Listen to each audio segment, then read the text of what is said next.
Good morning, girls. Let's start our next question. IFRS in detail, okay? IFRS we will learn in first unit also, right? So basic introductory part of IFRS. तर आता इथे आपल्याला काय बघायचं आहे IFRS international financial reporting standard detail बघणार आहोत आपण. बघूया काय आहे IFRS. सो IFRS ची थोडी हिस्ट्री जर बघायची झाली तर IFRS आपल्याला इंटरनॅशनल फिनान्शियल रिपोर्टिंग स्टँडर्डची गरज का पडली? कारण when we sell our product in domestic market as well as foreign market and here we prepare or prefer preparing same accounting for both the country. Okay, दोन्हीसाठी आपल्याला एकच format असावा किंवा एकच स्टँडर्डायझेशन असावं ह्या इंटेन्शनने थोडंसं काय केलेलं आहे आपण IFRS चा अभ्यास करतो. The decision of the European Commission to force the consolidated financial statement of the listed company to be prepared under the auspices of the International Accounting Standard Board from 2005 onwards accelerate sharpening the shape of the space of the development in the financial reporting.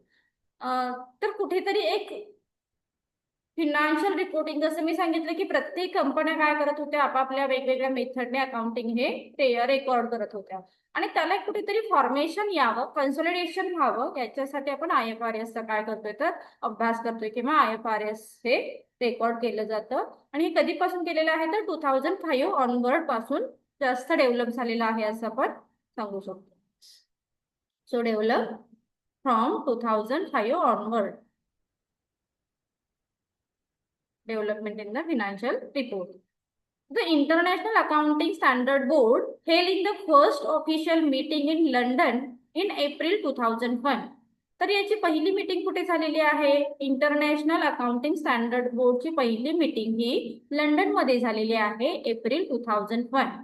In this meeting, it was resolved all the standard and interpretation issued by the IASC should continue to be applicable unless and until their amendment or withdraw. म्हणजे सुरुवातीला जर आपण बघितलं तर याच्या आधी काही ना काहीतरी प्रॉब्लेम क्रिएट झालेले किंवा वेगवेगळ्या मेथड्स असल्यामुळे वेगवेगळे फॉर्मॅट असल्यामुळे बरेचसे प्रॉब्लेम ड्रॉबॅक्स आपल्याला ह्या स्टँडर्ड मध्ये किंवा ह्या अकाउंटिंग मध्ये बघायला मिळत होते. पण त्याच्यानंतर मात्र ही जी मीटिंग आहे, मीटिंग झाल्यानंतर जे काही ड्रॉबॅक आहेत, स्टँडर्ड आहेत, हे काय केलेले आहेत तर काढून टाकलेले आहेत आणि एक प्रॉपर स्टँडर्ड फ्रेमवर्क इंटरप्रिटेशन काय केलेलं आहे तर प्रिपेअर केलेलं आहे. It was agree that the new international accounting standard board standard would be the called as the international financial reporting standard. आता हे इंटरनॅशनल फिनान्शियल रिपोर्टिंग स्टँडर्ड आपण कोणाला म्हणतोय तर जी न्यू IASB आहे त्यालाच आपण काय म्हटलेलं आहे तर international financial reporting standard board आहे हा पण एक. आणि हे काय करतात तर प्रत्येकासाठी अकाउंटिंग स्टँडर्ड हे प्रिपेअर करतात. So till date there are 17 IFRS and 25 IAS. both are the referred to the IFRS. So इथे IFRS किती लोकांनी किंवा किती कंट्रीनी काय केलेलं आहे यूज केलेला आहे त्याचा इथंच डेटा दिलेला आहे. In terms of IFRS include standard and interpretation approved by the International Accounting Standard Board. यांच्याकडून काय केलं तर ते अप्रूव्ह करून घेतलं. And International Accounting Standard and Interpretation issued by the IFRI. हे पण लक्षात ठेवा. इंटरनॅशनल स्टँडर्ड अँड इंटरप्रिटेशन हे कुणी इश्यू केलेलं आहे तर IFRI ने काय केलेलं आहे इश्यू केलेलं आहे. So with the help of international financial reporting interpretation committee. म्हणजे इंटरप्रिटेशन ती वेगळी होती आणि इंटरनॅशनल स्टँडर्ड बोर्ड ही कमिटी काय होती तर वेगळी होती. So the institution of chartered account of India. आणि जसं आपल्याला माहिती आहे की ह्या सगळ्यावरती कोण राज्य करते तर ICAI. Okay, institution of chartered account of India has decided the strategy for adoption of the IFRS in India with the effect from 1st April 2011. म्हणजे इंडियामध्ये IFRS कधीपासून सुरू करण्यात आलेला आहे तर 1st April 2011 पासून इंडियामध्ये ICAI ने डिसाइड केलं की ही स्ट्रॅटेजी आपण काय करूया तर यूज करूया. लक्षात ठेवा की IFRS आधी कधी इंट्रोड्यूस झालं होतं, 2005 पासून चालू झालं होतं. बट इंडियाने कधी अडॉप्ट करायचं ठरवलं तर 1 एप्रिल 2011 पासून IFRS चा इफेक्ट जो आहे किंवा डिसाइड केलं ही स्ट्रॅटेजी आपण यूज करू. A present listed company over 130 countries and unlisted entities is over 18 countries in the European Union, Africa, West Asia, and Asian Pacific region either require or permit their use of IFRS. Even if the US, there is no going debate about the adoption of IFRS and replacing the US GAAP. Okay. म्हणजे जसं आपण म्हणतो की accounting method असतील किंवा world trade organisation असेल, तर इथे काय असतं बेसिकली, तुम्हाला त्याच्या मागची स्टोरी पण माहित असली पाहिजे. तर वर्ल्ड ट्रेड ऑर्गनायझेशन काय असतात, तर इथे एक अशी एक कमिटी आहे किंवा अशी ऑर्गनायझेशन आहे जिथे वेगवेगळ्या कंट्रीमधली लोक एकत्र येऊन, लोक इन द सेन्स की जे मेन आहे ते एकत्र येऊन त्यांनी अशा ट्रेड पॉलिसी प्रिपेअर केलेल्या असतात, जेणेकरून आपण वेगवेगळ्या कंट्रीमध्ये जेव्हा एखादं प्रोडक्ट सेल करतो तेव्हा त्याला कोणते रूल्स रेग्युलेशन असावेत हे काय केले जातात तर डिसाईड केले जातात. आणि आपल्याला माहिती आहे की सगळ्यात जास्त जो इन्फोर्स असतो किंवा जे डॉमिनेशन असतं ते कोणाचं बघायला मिळतं आपल्याला, ह्या कंट्रीमध्ये ज्याचा डॉमिनन्स थोडासा जास्त आहे ती कोणती कंट्री? मी काय सांगते आता बघा, आपल्याला काय करायचंय, here we sell our product in domestic market as well as foreign market, आणि हा ट्रेड चालतच आलेला आहे. हे काही जे ट्रेडिंग आहे किंवा हे अशा पद्धतीने चालतं की आता LPG इरानंतर आपण फक्त आपलं प्रोडक्ट हे डोमेस्टिक मध्ये नाही सेल करत आहोत, तर आपण काय करतोय फॉरेन मध्ये पण सेल करतोय. मग असं नसतं की डिरेक्टली आपण जाऊन फॉरेन मध्ये प्रोडक्ट सेल करतो. तर त्याच्यासाठी इंटरनॅशनल WTO ची इस्टॅब्लिशमेंट झाली. त्याच्या मागे बरीच स्टोरी आहे की ते 1944 मध्ये आधी गॅट होतं, ते इंटरनॅशनल बिझनेस मध्ये आपण त्याचा डिटेल अभ्यास करतो. पण इथे आपल्याला थोडक्यात काय सांगायचं आहे, जेव्हा ह्या ट्रेड पॉलिसी प्रिपेअर करण्यात आल्या मग त्या राईट आहेत, रॉंग आहेत, इम्प्लिमेंट करायच्या नाही करायच्या, याच्यासाठी जो मेन इन्फ्लुएन्स करत होती ती होती अमेरिका. जसं आपल्याला आताही माहितीये की कोणत्याही गोष्टीत पार्टिसिपेट करायचं असेल किंवा इन्फ्लुएन्स करायचं असेल तर अमेरिका टॉपला असते, है ना की जर सगळीकडे रोल निभवण्याचं काम अमेरिका प्रॉपर करते. सो सेम इथे सुद्धा हेच सांगितलेलं आहे त्यांनी की IFRS सुद्धा इंट्रोड्यूस करताना अमेरिका किंवा US ने काय केलं की हा, कारण IFRS इतकं बेस्ट पद्धतीने प्रिपेअर केलं होतं की त्यांनी सुद्धा काय केलं नाही, त्या गोष्टीला अपोज केला. त्यांनी सुद्धा काय केलं, US also ongoing debate about the adoption of the IFRS replacing the US GAAP, आणि US GAAP त्यांनी रिप्लेस करून काय केला तर IFRS अडॉप्ट केलं. कारण IFRS चे जे रूल्स रेग्युलेशन होते, ज्या गायडन्स होता अकाउंटिंगसाठी त्या बेस्ट होत्या. त्यामुळे ऑल ओव्हर वर्ल्ड IFRS ज्या ज्या कंट्रीमध्ये म्हणजे आपण जिथे डोमेस्टिक आणि फॉरेन ट्रान्झॅक्शन होतात तिथे IFRS हे ऍप्लिकेबल होतं.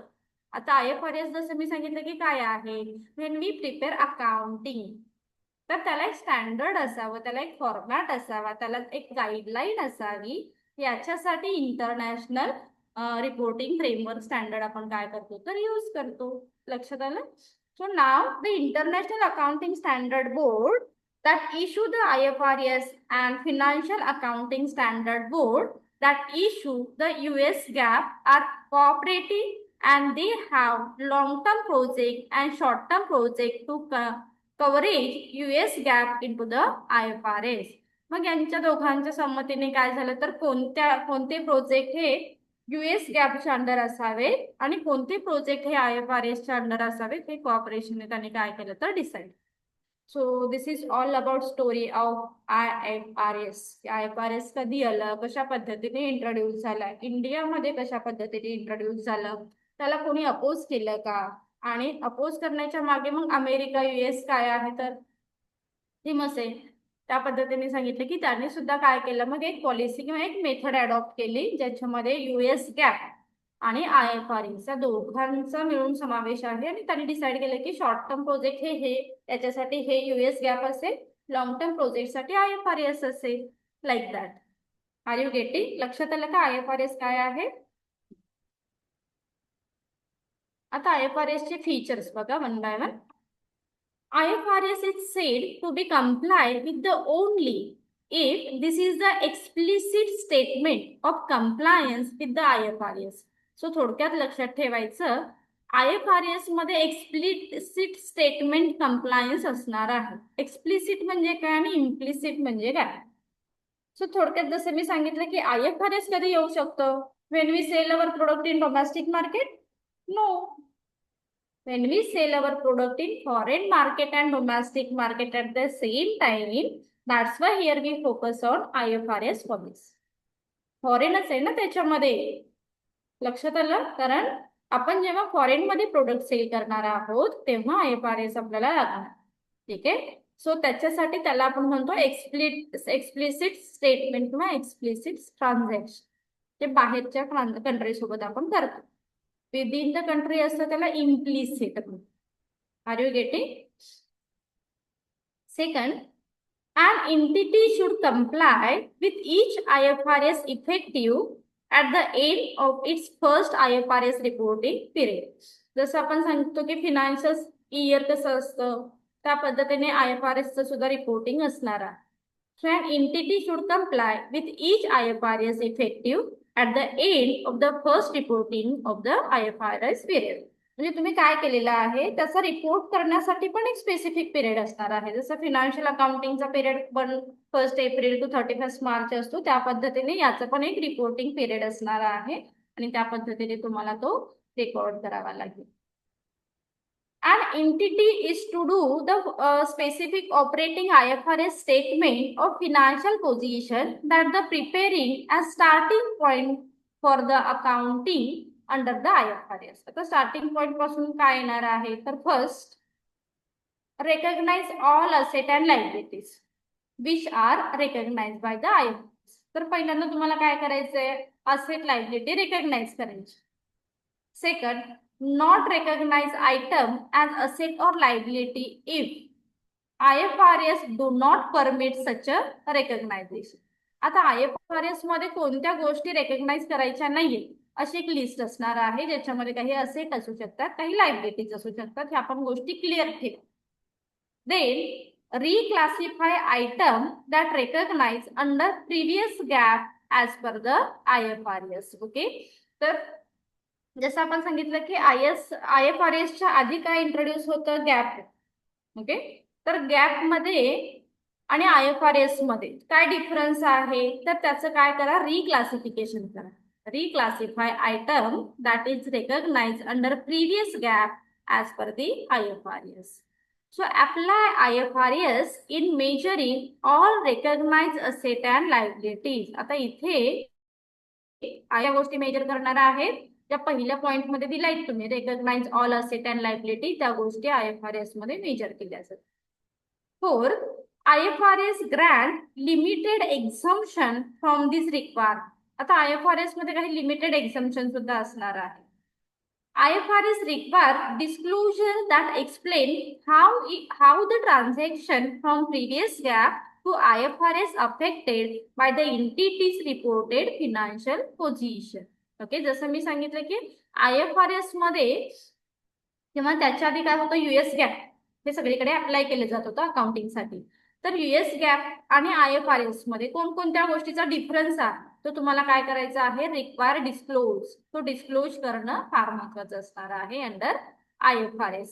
आणि त्याचा काही इम्पॅक्ट झालेला आहे का फिनान्शियल वरती, फिनान्शियल पोझिशन वरती, हे सुद्धा काय करायचं आहे तर एक्सप्लेन करायचं. Are you getting?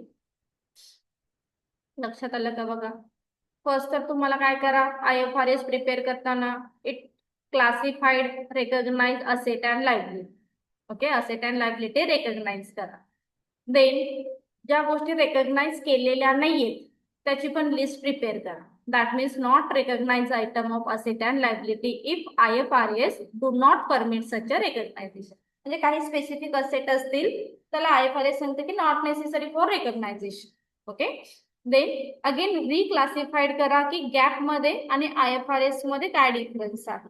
गॅप म्हणजे गॅप नव्हे, हा गॅप म्हणजे ते US गॅप एक IFRS सारखीच काय होती, सिस्टीम होती, ज्या रूल्स किंवा ज्या गाईडलाईनच्या अंडर अकाउंटिंग हे रेकॉर्ड केलं जात होतं IFRS च्या आधी. ओके, मग गॅप मध्ये कोणत्या गोष्टी दिल्या होत्या आणि IFRS मध्ये काय आहे याचा डिफरन्स पण तुम्हाला आता लक्षात आला पाहिजे. तर त्या गोष्टी सुद्धा काय करा तर चेक करा. ओके, आणि IFRS ग्रँड लिमिटेड काही एक्झम्पशन आहेत का त्या सुद्धा रिक्वायर करून घ्या. आणि IFRS रिक्वायर डिस्क्लोज, त्या गोष्टी डिस्क्लोज करा. That explain how the transaction from previous GAAP to IFRS affected the entities of reporting financial statement. For example की जसं US गॅप मध्ये एक ट्रान्झॅक्शन आहे, एखादा असेट आहे किंवा एखाद्या लायबिलिटी आहे, ते आम्ही रेकॉर्ड करत नव्हतो, बट IFRS मध्ये ते रेकॉर्ड करतोय आणि त्याच्यामुळे फिनान्शियल स्टेटमेंट वरती कोणता इफेक्ट झालेला आहे हे तुम्हाला एक्सप्लेन करता आलं पाहिजे. ऍज सिम्पल ऍज दॅट की IFRS कसा बेस्ड आहे हे तुम्हाला सांगतात. Are you getting? लक्षात आलं? ऑब्जेक्ट शॉर्ट मध्येच येत बघा. Objective of IFRS transparent for users. जसं आपण सांगितलं रे, आम्ही फॉरेनचे कस्टमर आहोत किंवा फॉरेनचे स्टेक होल्डर आहोत, आम्हाला थोडंसं अंडरस्टूड करणं डिफिकल्ट जातं बिकॉज तुम्ही काय करताय, डोमेस्टिक मार्केटचं अकाउंटिंग वेगळ्या पद्धतीने रेकॉर्ड करताय आणि फॉरेनचं वेगळ्या पद्धतीने रेकॉर्ड करताय. अशा गोष्टी झाल्या असाव्यात US गॅप मध्ये. तर त्या गोष्टी कुठेतरी रेक्टिफाय करण्यासाठी IFRS ची गरज, राईट? कारण IFRS काय सांगतं, prepare same methods in domestic market as well as foreign. So as the result transparent for users, म्हणजे मी एक असा युजर आहे की मी फॉरेन मध्ये सुद्धा इन्व्हेस्टमेंट करते आणि डोमेस्टिक मध्ये पण इन्व्हेस्ट करते, बट सेम कंपनी आहे. तेव्हा माझ्या लक्षात येते की हीच कंपनी ना सेम अकाउंटिंग मेथड काय करते तर फॉलो करते. That means transparent for a users. Okay, this is the first objective. Second, provide suitable starting point for accounting under IFRS. जसं सांगितलं की तुम्ही अकाउंटिंग पिरियड जो आहे, स्टार्टिंग पॉइंट आहे, तो काय करायचा आहे IFRS च्या अंडर प्रोव्हाइड करायचा आहे. फॉर एक्झाम्पल की मी कोणत्या डेटला IFRS अप्लाय केलेला आहे, कोणत्या डेट पासून केलेला आहे, तर हे तुम्हाला तिथे क्लिअर करावं लागतं. Can be generated at the cost which does not exceed the benefit to the users. Okay, आता हे पण फार महत्वाचं आहे. Can be generated at cost, अशी कॉस्ट जनरेट करा जी कशाशी एक्सीड असता कामा नये, कस्टमर बेनिफिट्स पेक्षा किंवा युजर्स पेक्षा जास्त असता कामा नये. So basically these are the basic objective of IFRS.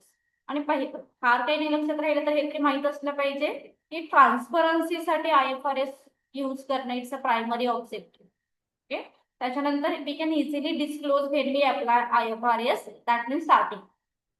And third, here we focus on minimum cost and maximum benefit for the users. जे युजर्स आहेत, आता युजरला आपण काय म्हणतोय, स्टेक होल्डर. स्टेक होल्डरला काय म्हणतोय, स्टेक होल्डरला कस्टमर म्हणतोय, क्रेडिटर्स म्हणतोय, बँका म्हणतोय, गव्हर्नमेंट म्हणतोय, शेअर होल्डर्स म्हणतोय. ह्या सगळ्यांचा विचार करून आपण काय केलेला आहे तर IFRS फॉलो केलेला आहे. Are you getting?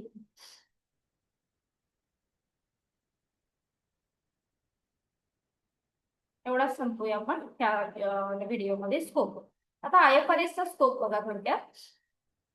Efforts will be made to issue accounting standards which are in conformity with the provision to the application of law, custom usage and business environment out of the our country. So it requires, or if due to subsequent amendment in the law, a particular standard is found to be not conformity with the such a law. कारण IFRS ची गरज का पडली, जसं मी सांगितलं की difference बघायला मिळाला अकाउंटन्सी मध्ये, डोमेस्टिक मध्ये आणि फॉरेन अकाउंटिंग मध्ये जेव्हा डिफरन्स बघायला मिळाला तेव्हा आपण डिसाइड केलं की आपल्याला IFRS काय करायचं आहे तर यूज करायचं आहे. So the provision of such a law will reveal the financial statement should be prepared in the conformity with such a law. आणि ह्या लॉच्या अंडर आपल्याला काय करायचं आहे तर फिनान्शियल स्टेटमेंट प्रिपेअर करायचं आहे. आता लक्षात ठेवा, फिनान्शियल स्टेटमेंट जसं आपण ऑडिटिंग मध्ये बघितलं की फिनान्शियल स्टेटमेंट सगळ्यात मोठा रोल प्ले करत असतो अकाउंटिंग मध्ये, राईट? दॅट्स वाय IFRS कशासाठी यूज करायचं आहे, when we prepare the financial statement.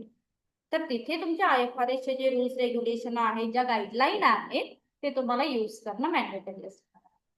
So the ICAI Institution of Chartered Accountant of India determine the extent of disclosure to be made in the financial statement and the replacing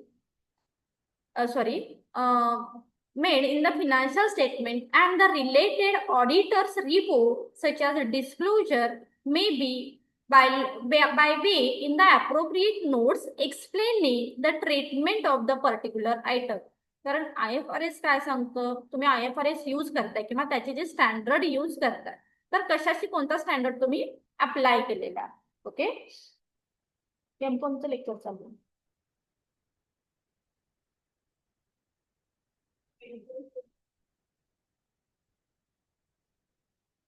5 मिनिटं का?